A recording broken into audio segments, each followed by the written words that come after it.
Olá, eu sou Cecília Celeste e aqui nesse canal nós falamos sobre leituras, sobre livros que nos estimulam a sermos pessoas melhores, sobre livros que nos levam a pensar, a refletir. Hoje eu trouxe aqui esse livro O Castelo, do Franz Kafka. E esse livro faz parte daquela série Quem é que escreveu isso? Mas afinal de contas, quem é que escreveu isso? Franz Kafka, vamos a ele. Primeiro, eu quero falar assim brevemente sobre O Castelo. A história, resumidamente, é a história de um agrimensor. Agrimensor é aquele profissional responsável por fazer medição de terras, que ele é contratado para ir a um castelo de um vilarejo distante para prestar os seus serviços. Só que chegando lá a coisa é um pouco diferente e ele busca incessantemente acessar o castelo, mas ele nunca consegue. Então, esse livro ele é muito estudado, né? Estuda-se sobre esse livro, existem muitas interpretações sobre ele, né? Por exemplo, será que o castelo de fato existia ou ele poderia ser fruto da imaginação coletiva, né? Tem a interpretação psicanalítica que trata que o vilarejo seria o nosso aspecto consciente e o castelo seria o nosso inconsciente, enfim, tem muitas outras interpretações para este livro, O Castelo. Mas, afinal de contas, quem é que escreveu isso? Vamos a ele. Franz Kafka, ele nasceu em Praga, em 3 de julho de 1883, e assim, Praga, hoje a cidade de Praga é a capital da República Tcheca. Mas ali, quando o Kafka nasceu, era uma cidade do Império Austro-Húngaro, em que era habitada numa região do povo tcheco. E o povo tcheco era uma das muitas minorias dentro do território do Império Austro-Húngaro. Mas o que era o Império Austro-Húngaro, afinal de contas? Bom, ele às vezes é difícil da gente compreender, né, quando a gente está estudando história ali do século XIX e XX, né, ele parece uma coisa meio estranha para nós que somos aqui da América Latina. Simplificando, ele foi uma união constitucional entre o Reino Austríaco o Império Austríaco e o Reino da Hungria. Essa união constitucional, ela foi de 1867 e se encerrou em 1918 na ocasião da Primeira Guerra Mundial. E nesse território do Império Austro-Húngaro conviviam ele era um império multinacional, tinha muitas nações ali. E um desses grupos étnicos, uma das minorias étnicas, eram os tchecos, que habitavam principalmente ali a região de Praga. Praga, a cidade onde nasceu Franz Kafka. Quem foi Franz Kafka? Quem escreveu isso? Bom, a gente já ambientou onde é que o sujeito nasceu. E a gente sabe quando que ele nasceu. Ele nasceu ali no final do século XIX. Porém, ele não era dessa etnia tcheca. A família do Franz Kafka era uma família judia de classe média em ascensão naquele local, né? E o idioma falado pela elite do local não era tcheco, era o alemão. Então, o pai do Franz Kafka, ele matricula o filho em colégios alemães, objetivando a ascensão social do garoto.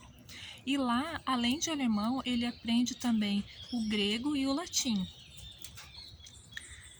Depois, né, na juventude, ele faz faculdade de Direito, onde ele conhece o seu grande amigo Max Brod. Guarda bem esse nome, Max Brod, porque ele vai ser importante ali no final deste vídeo. Quer saber um pouco mais? Para a gente continuar e entender por que Franz Kafka é tão importante e por que O Castelo é um livro tão importante, para um pouquinho, deixa aqui teu like, Se você não é inscrito, se inscreve nesse canal, ativa o sininho de notificações que tem muito mais coisa bacana vindo aqui. E não se esqueça, compartilhe esse vídeo com os teus amigos, porque esse aqui dá o que falar. Voltando a ele, a gente já sabe onde é que o autor nasceu, a gente já sabe, né, o local, o período, né, histórico que ele nasceu. E a gente vai saber um pouco mais aqui do que foi a vida dele. Então ele não estava dentro do que ele pertencia a uma elite daquele local específico, não de todo o Império Austro-Húngaro, mas daquele local específico onde ele nasceu. Então, quando ele estuda direito, ele conhece então o Max Brod. Ele na juventude dele e na vida adulta, o Franz Kafka, ele teve muitos relacionamentos amorosos, mas nenhum desses relacionamentos foi profundo, ele nunca conseguiu se envolver profundamente. É o tipo do cara que foge de casamento. Ele fugia de casamento. Ele rompeu um noivado dias antes da data do casamento. O pai da noiva deve ter adorado isso. Mas vamos falar um pouco das obras do Franz Kafka. Porque assim, ele escreveu bastante coisa, mas em vida ele publicou pouca coisa. Uma das obras que ele publicou foi a Metamorfose.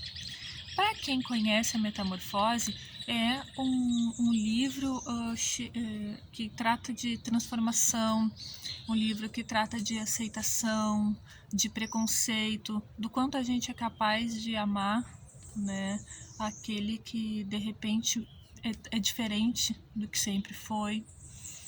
E se você quer saber um pouco mais sobre a Metamorfose, você escreve aqui embaixo nos comentários que eu faço um outro vídeo sobre a Metamorfose. Esse ele publicou, tá? Em vida foi publicado esse livro, a Metamorfose, mas muitos outros não. E o Castelo é um dos que não foi publicado em vida. Como é que são as obras do Franz Kafka, no geral? Elas são intensas e elas são ricas em arquétipos, elas trazem muitos conflitos físicos e psicológicos, em transformações. Olha só em que mundo que ele está vivendo. Ele vive no Império Austro-Húngaro, entre o fim do século XIX e o início do século XX. Ou seja, todas aquelas transformações que a Europa passa, em especial na região da Áustria-Hungria, vão acontecer no período que ele está vivendo, nosso autor aqui, o Franz Kafka, está vivendo. Então ele externa essas transformações, talvez até de uma forma inconsciente, através dos seus escritos. Ele é a face da Europa no início do século XX. Vamos lembrar um pouquinho mais sobre o Império Austro-Húngaro. Vocês sabem que a Primeira Guerra Mundial ela vai de 1914 a 1918. E o que é o estopim da Primeira Guerra Mundial? Quando é assassinado o Francisco Ferdinando, que é o herdeiro do trono austro-húngaro. Eu levei bastante tempo para sacar qual era a importância do Francisco Ferdinando. É o seguinte, ele é a última possibilidade, ele era da família Habsburgo, era a última possibilidade de um Habsburgo subir ao trono daquele império.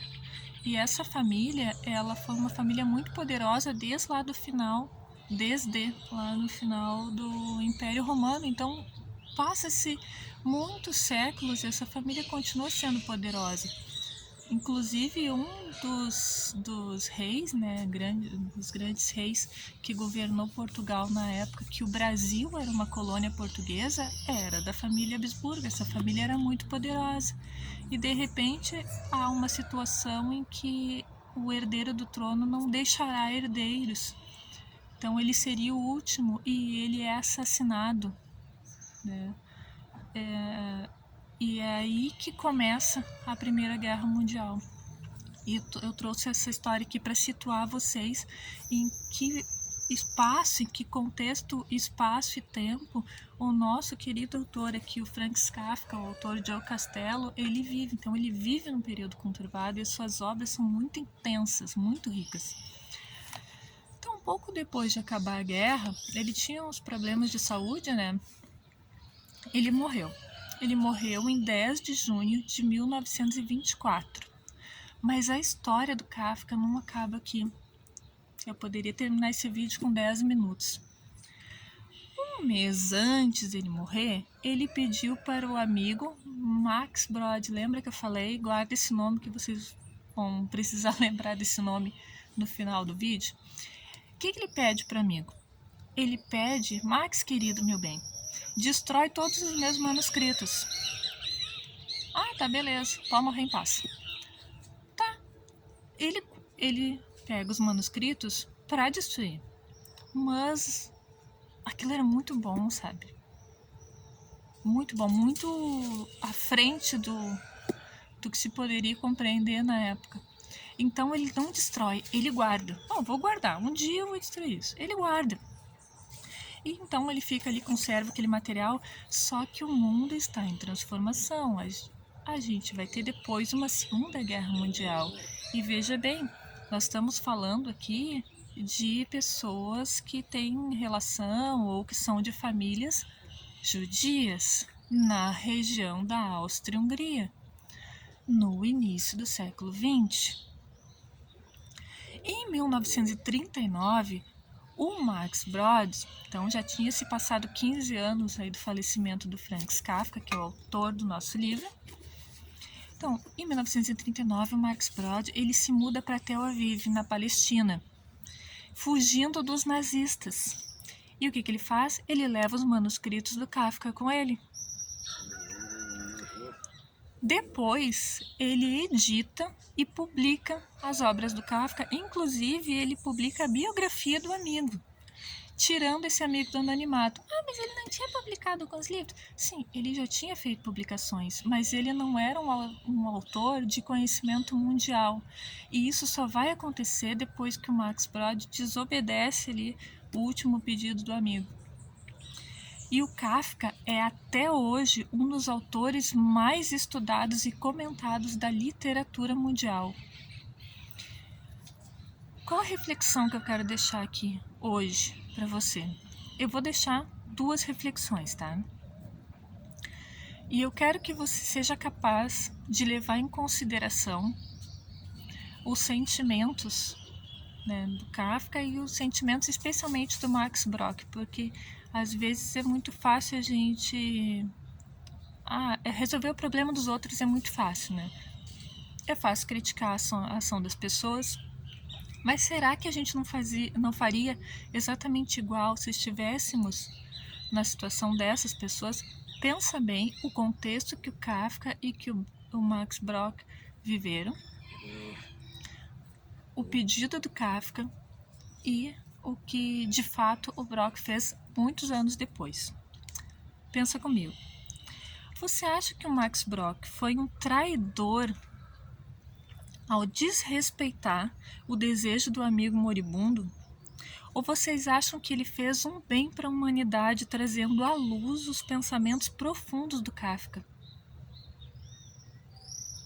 E a outra reflexão que eu quero deixar para você é assim, você que está assistindo esse vídeo aqui, você é capaz de reconhecer uma pérola, você é capaz de reconhecer algo incrível, algo que vai mudar o pensamento humano, que vai ser, assim, ajudar muita gente. Você é capaz de reconhecer algo incrível que até então não era percebido por ninguém? Para pensar nisso. E eu quero que você deixe aqui no seu comentário qual é a sua reflexão. Vamos conversar sobre isso, vamos trocar uma ideia sobre isso. Isso é muito interessante e eu sugiro a leitura desse livro, O Castelo. Ele é um livro sem fim, é interessante, ele não tem fim. O Kafka morreu antes de concluir essa obra e mesmo assim ela é tão incrível que ela valeu a pena ser publicada e ela vale a pena ser lida e estudada até hoje. Então, muito obrigada por você estar aqui comigo. Compartilha esse vídeo com os teus amigos. Vamos conversar mais sobre isso, tá? Vamos sair da mesmice e vamos pensar coisas diferentes. O Kafka fez isso. Ele foi capaz de pensar diferente num momento em que se pensava muito parecido. Você é capaz de fazer isso? Um beijo, obrigada por tudo e fica com Deus.